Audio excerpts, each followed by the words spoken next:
Ada seorang anak tukang cuci yang selalu berjalan dengan kepala tertunduk. Bukan karena ia lemah, tetapi karena setiap langkahnya dipenuhi bisikan yang meremehkan. Orang-orang menganggapnya biasa saja, bahkan terlalu sederhana untuk diperhatikan. Namun tanpa mereka sadari, ada rahasia besar yang tersembunyi di balik mata anak itu. Sebuah kekuatan dari masa lalu yang mampu menggoyahkan langit, memanggil awan, dan menurunkan hujan hanya lewat sebuah tangisan. Assalamualaikum teman-teman, terima kasih sudah kembali hadir di channel Kisah Reinkarnasi. Senang sekali bisa menemani kalian dengan cerita-cerita penuh makna dan misteri. Sebelum kita mulai, dukung channel ini dengan menekan tombol like, subscribe, dan aktifkan loncengnya agar tidak ketinggalan cerita terbaru. Oh ya, sebelum lanjut, tulis absen dulu di kolom komentar. Kalian menonton dari kota mana nih?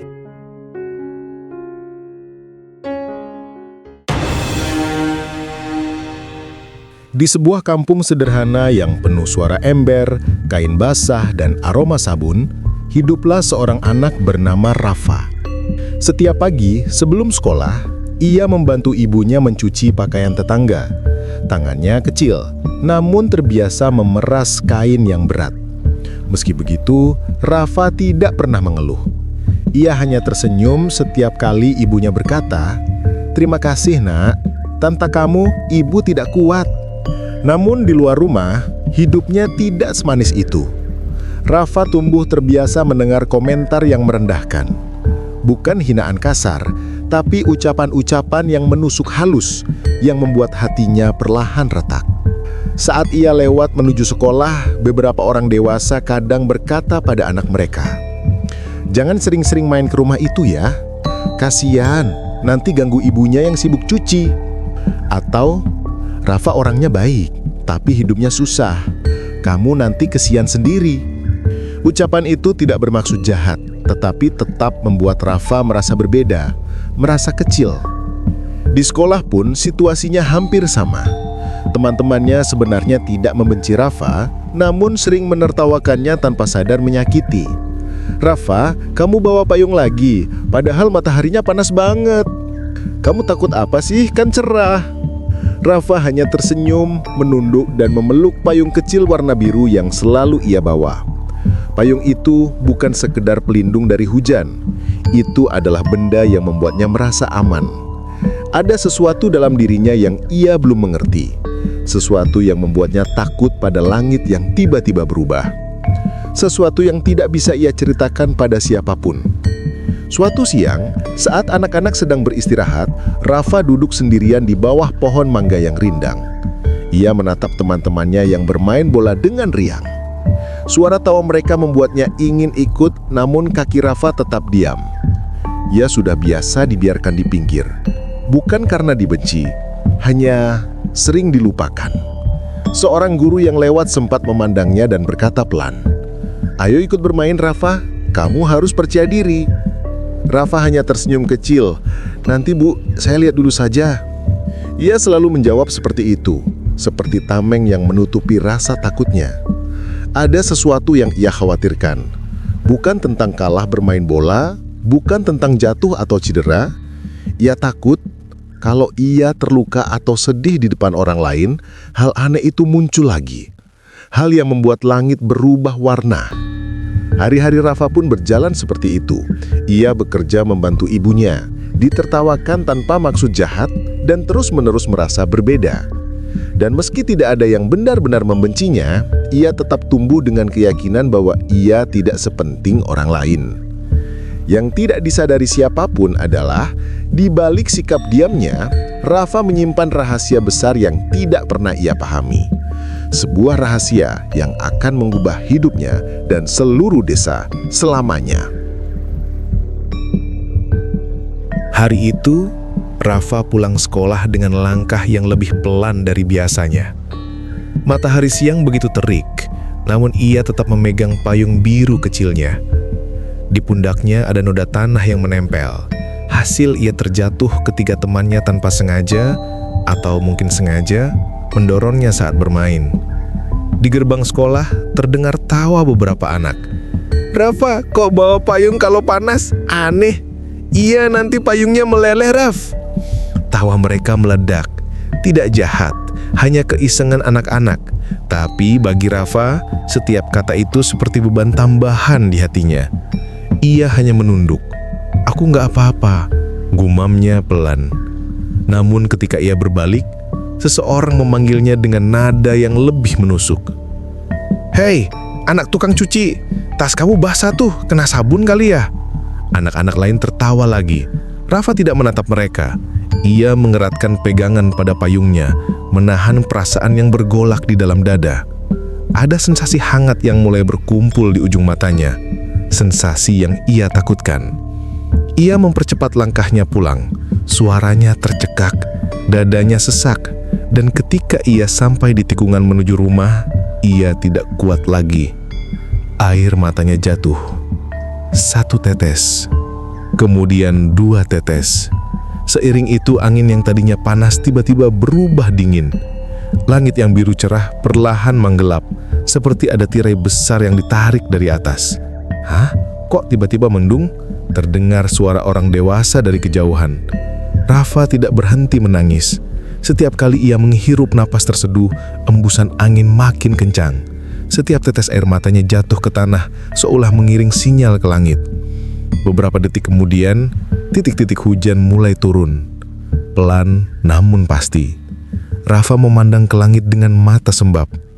Maaf, aku nggak mau begini, bisiknya sambil gemetar. Ia berlari ke rumah. Ketika sampai di depan pintu, hujan berubah dari rintik menjadi deras. Tanah becek, jalan kampung mulai basah dan licin. Ibunya yang sedang menjemur cucian panik. Astaga, Rafa, kenapa hujan tiba-tiba deras begini? Rafa menunduk, suaranya patah-patah. Bu, aku jatuh. Terus mereka ketawa. Terus sebelum ia melanjutkan, isak tangisnya pecah. Dan saat itu pula, hujan turun jauh lebih deras, seperti air dicurahkan dari langit. Tok, tok, tok, suara derasnya memenuhi kampung. Ember-ember jemuran terbalik, cucian yang baru setengah kering kembali basah. Selokan mulai meluap. Warga keluar rumah, menatap ke langit dengan kebingungan. Tadi cerah banget, kok bisa begini cepat? Baru 5 menit lalu panas terik. Beberapa melihat arah rumah Rafa dan mulai bergumam. Anak itu pulang sambil nangis ya? Setiap kali dia sedih, cuacanya berubah. Bisikan-bisikan itu membuat Afa semakin menunduk. Ia memeluk ibunya erat, tubuhnya masih berguncang. Ibunya mengusap rambut Rafa. Sudah nak, sudah, kamu aman di sini. Ibu ada. Namun meski pelukan itu menenangkan, langit tidak ikut tenang. Sebaliknya, hujan semakin deras seperti langit ikut menangis bersamanya. Butuh berjam-jam hingga hujan mereda, dan ketika akhirnya berhenti, satu hal jelas, orang-orang mulai menyadari bahwa ada yang tidak biasa dalam diri Rafa. Sejak hujan tiba-tiba turun deras hari itu, warga kampung mulai memperhatikan Rafa dengan rasa penasaran yang bercampur cemas. Tidak ada yang berani berbicara terang-terangan. Tetapi bisikan-bisikan kecil selalu terdengar setiap kali Rafa lewat. Itu anak yang bikin cuaca berubah. Hujannya secepat dia nangis katanya. Masa iya begitu? Tapi kok aneh juga ya? Rafa pura-pura tidak mendengar. Tapi hatinya semakin berat. Malamnya ia duduk di teras rumah, memeluk payung birunya. Payung itu sudah menjadi simbol rasa aman baginya. Seperti teman yang selalu mengerti perasaannya. Bulan bersinar redup, seolah ikut menyimak kesedihan kecil dalam dada Rafa. Tak lama kemudian, suara langkah perlahan mendekat. Rafa mengangkat kepala dan melihat seorang lelaki tua bertongkat berdiri di depan gerbang rumahnya. Kiai Jatmiko. Beliau adalah penjaga tradisi kampung. Sosok yang dihormati karena pengetahuannya tentang hal-hal spiritual.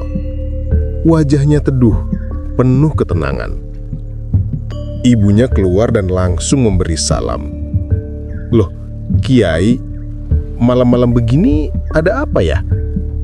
Kiai tersenyum tipis. Saya dengar Cuaca berubah cepat tadi siang. Saya ingin melihat anak ini. Rafa menelan ludah. Ada rasa takut, tapi entah kenapa ia merasa seperti pernah mengenal tatapan lembut itu. Kiai jongkok perlahan di hadapannya, mencoba sejajar dengan mata Rafa. Nak, kamu boleh cerita sama Kiai. Kamu merasa berbeda akhir-akhir ini. Rafa menunduk. Aku nggak tahu, Kek. Aku cuma... Kadang, kalau sedih, langit ikut sedih. Ibunya terpaku. Baru pertama kali mendengar Rafa mengakuinya. Kiai mengangguk pelan, seolah sudah menduga jawabannya. Dan payung itu, kamu bawa karena takut hujan turun jika kamu menangis ya? Rafa terkejut. Kok Kiai tahu? Lelaki tua itu tersenyum lembut. Karena ini bukan pertama kalinya hal seperti ini terjadi. Ibunya menatap Kiai dengan bingung. Maksudnya? Kiai memandang langit sebentar sebelum berkata dengan suara rendah. Anak ini bukan anak biasa. Dalam kehidupan sebelumnya, ia adalah penjaga awan. Sosok yang tugasnya membawa hujan saat bumi membutuhkan. Ibunya menutup mulut. Tak percaya. Rafa, penjaga apa? Kiai melanjutkan. Ada jiwa-jiwa yang terlahir kembali membawa sisa kekuatan masa lalu. Rafa adalah salah satunya. Setiap emosinya terhubung dengan langit. Rafa mengerutkan kening. Kalau aku memang begitu, kenapa aku lahir miskin? Kenapa orang-orang meremehkan aku? Pertanyaan polos itu membuat suasana hening. Angin malam berhembus pelan. Kiai menepuk bahunya dengan lembut. Karena jiwa yang paling kuat tidak selalu lahir dalam kehidupan yang mudah. Kadang ia diturunkan ke tempat yang sederhana, agar ia belajar rendah hati, agar tahu rasanya terluka, agar saat waktunya tiba, ia bisa menolong lebih banyak orang. Rafa menunduk meresapi setiap kata. Ibunya memegang pundaknya. Nak, apapun kata Kiai, buat ibu, kamu tetap anak ibu. Yang penting kamu baik. Rafa menatap ibunya. Lalu Kiai. Ada ketakutan, tapi juga rasa lega. Akhirnya, ada orang yang mengerti perasaannya. Kiai Jatmiko berdiri perlahan. Jaga anak ini baik-baik. Suatu saat, kekuatannya akan jadi berkah besar. Tetapi ia harus belajar mengendalikan perasaannya. Sebelum pergi, Kiai menambahkan satu kalimat yang terasa menggantung. Hujan bukan hanya tentang air, tapi juga emosi. Dan anak ini adalah penghubungnya. Sejak malam itu, Rafa tahu hidupnya tak akan sama lagi. Sejak pertemuannya dengan Kiai Jatmiko, Rafa mulai mencoba memahami kekuatannya. Namun, dunia di sekelilingnya tidak langsung berubah menjadi baik. Justru sebaliknya, keesokan harinya, Rafa masih harus menghadapi ejekan anak-anak kampung seperti biasa. Itu si anak payung. Hujan-hujan jalan, nggak hujan pun bawa payung. Katanya bisa bikin badai kalau nangis. Coba dong, nangis. Tawa mereka meledak. Rafa menahan napas, menahan perih di hatinya. Di kejauhan, ibunya hanya bisa mengintip dari pintu rumah. Ia tahu Rafa harus kuat, tapi melihat anaknya diperlakukan begitu membuat dadanya sesak. Siang itu, Rafa duduk sendirian di tepi sungai. Angin bertiup encang, seperti ikut merasakan hatinya yang kacau. Ia memeluk lutut, mencoba menahan air mata. Namun, suara langkah kaki terdengar. Riko, anak paling jahil sekaligus paling berani di kampung, datang membawa beberapa temannya. Kamu kenapa sih? Nangis aja, bikin hujan. Hebat banget. Nada suaranya penuh sindiran. Rafa tidak menjawab. Payungmu itu boleh dong kita lihat, katanya keramat. Riko mendekat dan meraih payung biru Rafa. Rafa terkejut dan berdiri cepat. Jangan, itu punyaku. Riko tertawa dan memutarnya seperti mainan. Masa barang kayak gini spesial, cuma payung murahan. Payung itu tiba-tiba disentakkan keras oleh Riko dan dilempar ke tanah. Brak! Rafa terpukul. Payung itu satu-satunya kenangan dari ayahnya sebelum meninggal. Ia meraih payung itu dengan panik. Kenapa kamu lakukan itu? Itu barang penting. Suara Rafa bergetar, hampir pecah. Alih-alih meminta maaf, Riko malah tertawa semakin keras. Kalau memang bisa bikin hujan, coba dong sekarang nangis, biar kita lihat kekuatanmu. Detik itu, sesuatu dalam diri Rafa meledak. Bukan hanya sedih, tapi marah, sangat marah. Langit yang tadinya cerah berubah kelabu. Angin kencang mulai berputar di sekitar mereka. Teman-teman Riko mundur dengan wajah pucat. Kok mendung tiba-tiba? Riko, pulang aja yuk. Tapi Riko masih mencoba kuat. Paling kebetulan, mana mungkin. Guruh menyambar, membuat mereka tersentak. Rafa menggenggam payungnya dengan tangan gemetar. Air matanya jatuh, tapi bukan tangisan biasa. Tetes pertama menyentuh tanah, dan hujan deras langsung turun seperti ditumpahkan dari langit. Angin berputar kuat, membuat pepohonan bergoyang liar. Anak-anak lain berlari ketakutan. Lari! Lari! Riko menatap Rafa dengan wajah pucat pasi. Rafa, hentikan. Aku nggak tahu. Rafa tidak menjawab. Matanya kosong. Emosinya memuncak dan kekuatannya tak terkendali. Hujan turun lebih deras. Angin makin kuat. Sungai mulai meluap. Sampai suara keras terdengar dari kejauhan. Rafa! Itu suara Kiai Jatmiko. Ia datang bersama ibu Rafa yang panik. Kiai memegang bahu Rafa, menatapnya dalam-dalam. Nak, tarik napas. Kamu bukan angin, kamu bukan badai. Kamu anak manusia. Tenangkan hatimu. Rafa mengisak. Tapi mereka jahat. Mereka rusak payung ayah. Kiai memeluknya. Menangislah, tapi jangan biarkan marahmu memanggil amarah langit. Perlahan, Rafa mengatur napas. Hujan yang tadinya mengamuk mulai melembut. Anginnya menggila berubah menjadi angin sepoi-sepoi. Riko mendekat sambil gemetar. Rafa, maaf, aku bener-bener nggak tahu. Rafa masih menunduk, tidak berkata apapun. Kiai berdiri dan menatap Riko. Kamu dan teman-temanmu harus belajar menghargai orang, nak. Kadang seseorang terlihat lemah, tapi hatinya memegang kekuatan yang tak kau mengerti. Riko mengangguk kepat dan lalu lari pulang. Hujan menyisakan aroma tanah basah.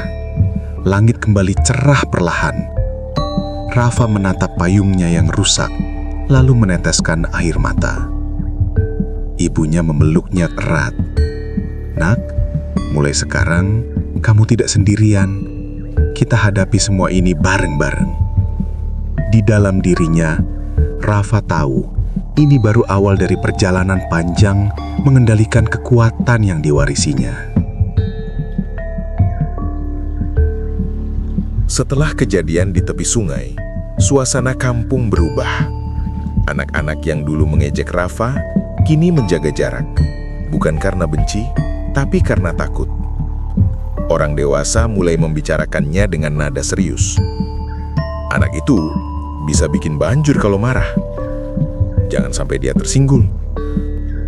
Tapi kasihan juga dia. Bisikan-bisikan itu membuat Rafa merasa lebih terasing daripada sebelumnya. Malam itu, Rafa duduk di kamar sambil memandangi payung birunya yang sekarang patah di bagian gagang. Ia mengusapnya pelan. "Ayah, maaf, Rafa nggak bisa jaga ini baik-baik." Ibunya masuk perlahan, membawa secangkir teh. "Nah, kamu masih sedih soal payung itu?"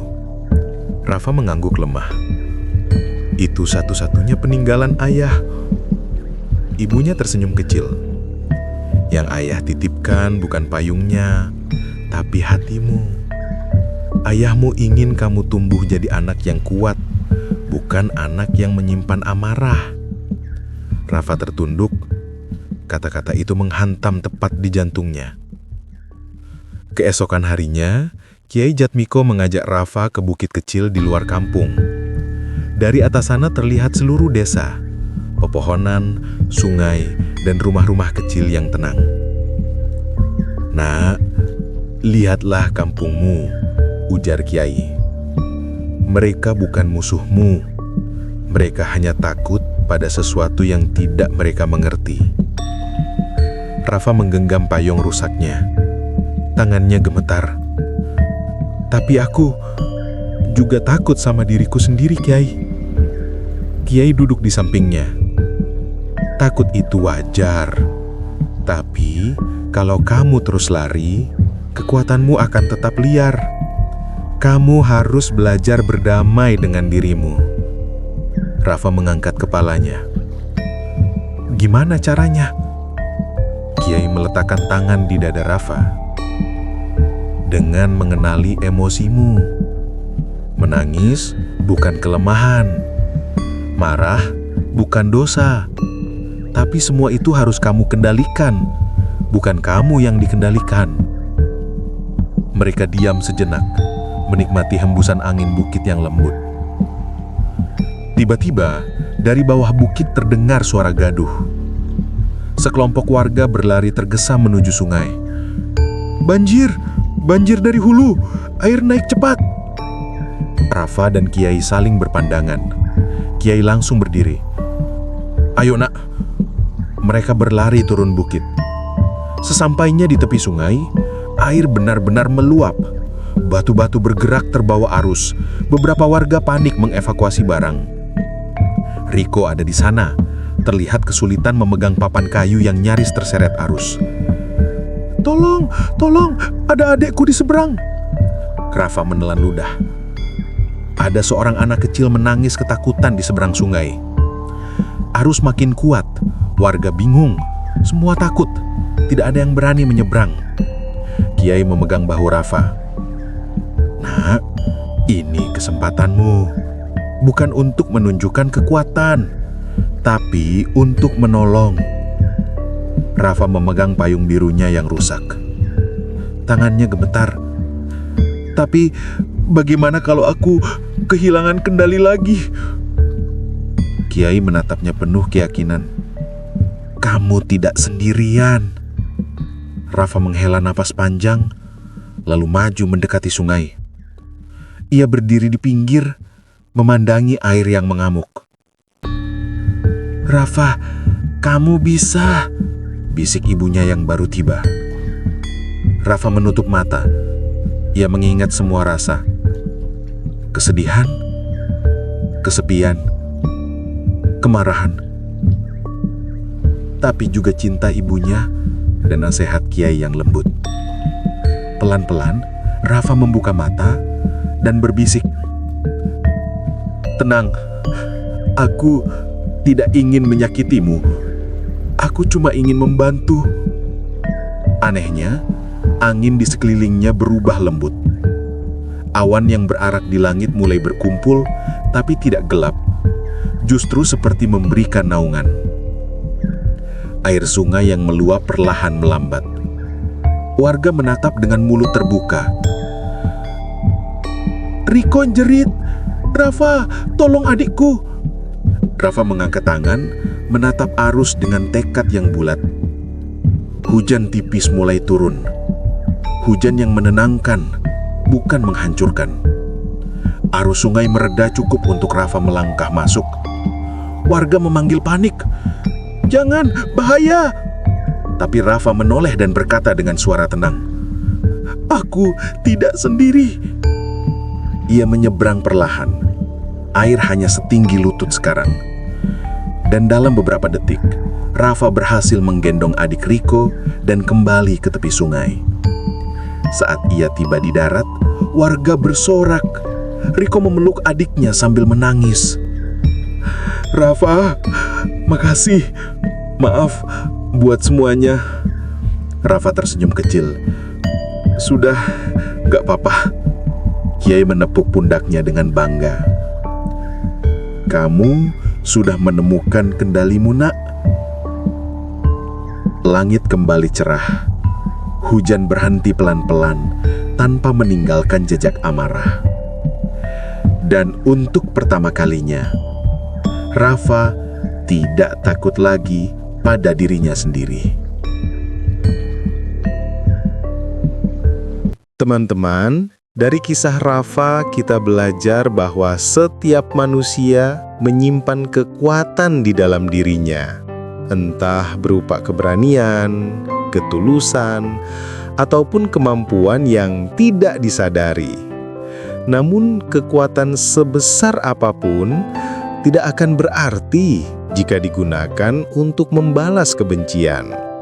Justru ketika hati kita tenang dan penuh kasih, barulah kekuatan itu menjadi berkah, bukan bencana. Rafa bukan hanya anak yang dikaruniai kemampuan memanggil hujan, tapi juga anak yang belajar mengendalikan dirinya, memaafkan mereka yang menyakitinya, dan memilih untuk menolong. Itulah kekuatan yang sebenarnya. Terima kasih sudah menonton kisah ini sampai akhir. Dukungan kalian membuat channel Kisah Reinkarnasi terus hidup dan berkembang. Jangan lupa untuk like, subscribe, dan aktifkan lonceng notifikasinya agar tidak ketinggalan cerita berikutnya. Sampai jumpa di video selanjutnya, teman-teman. Dan sebelum kalian pergi, tuliskan komentar Masya Allah di bawah sebagai bentuk syukur atas segala kebaikan yang Allah titipkan di hati kita.